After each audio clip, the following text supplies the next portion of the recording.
All right, good morning. This is Bruce, Crawford Inspection Services. Going to talk to you about how to create a test square on a roof. So the first thing that you're going to do when you're deciding if you even should do a test square or not is to talk to the adjuster. If there is hail involved in your work order, then you're going to want to do a test square. If there's not hail involved with this claim, if the insured is not claiming hail, then there's really not any reason to do a test square. But talk to your adjuster just to make sure prior to.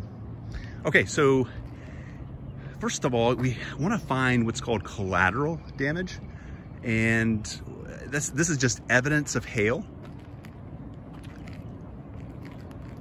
So if there's hail in the area, when you check your soft metals, that's going to give you an indication that there was hail in the area and that actually did fall here. And it's one thing to have hail on the soft metals, it's another to have hail on the roof shingles, but this kind of gives you a start. You also know, it'll let you know how big the hail is that hit here. So therefore you're looking, if you notice that spot right there, that is kind of the size of ding that you're going to look at the roof. All right, so check your soft metals. We do see that there was some hail that fell, damaged the soft metals here. So then you're going to draw your test square. So it'd be best if you brought a tape measure so you can measure a 10 by 10 area. This is one square of this entire slope, and therefore the insurance companies are looking for just a small sliver of damage.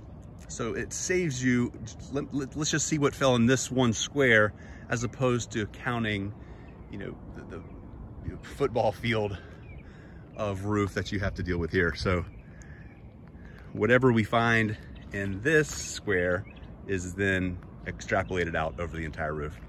All right, so to draw your square, you're going to, there again, either bring a tape measure, or a couple things that I've learned over the years is you can count with this architectural shingle, you can count 10 large tabs over, and then, it's 12, so 10 plus 2, that's kind of what I think. So here, notice you have 1, 2, 3, 4, 5, 6, 7, 8, 9, 10, 11, 12. So you just count the number of bigger tiles plus 2, 10 over, or 12 over total. And then to count your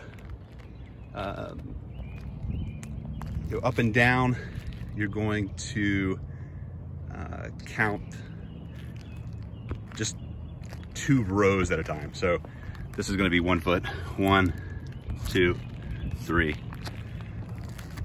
So there again, if you have a tape measure, that's best. If you don't have a tape measure, that's the closest guesstimate that you can get. Remember, one of these you count 12 over, and then you count 2 rows down of 10 to give you your bottom of the square. Okay, so once your square is drawn, you're looking in the square only, not anywhere else. You're looking only in this square for hail. You're gonna start top left, kind of work your way to the right, kind of scanning. If you do find hail, you're gonna put a circle around it.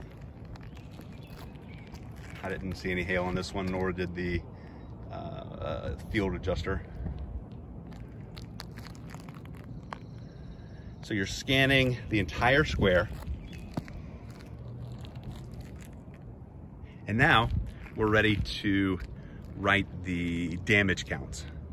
We want to label this the back slope, wind and hail. Wind is going to be your entire number the entire number of winds, damaged shingles that you find on this entire slope. So just remember that wind, you're gonna count everything. And then in the hail, for this, you're only counting what's in this region.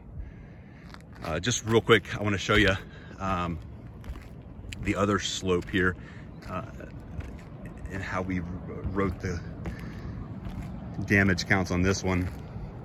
Notice all of these missing tabs. That's your wind damage shingles. So get a count, and you'll count each of these damaged tabs. But after you get to about 100, you can stop counting and then just label it 100 plus. So on this side, we didn't find any hail either, but we did find lots of wind.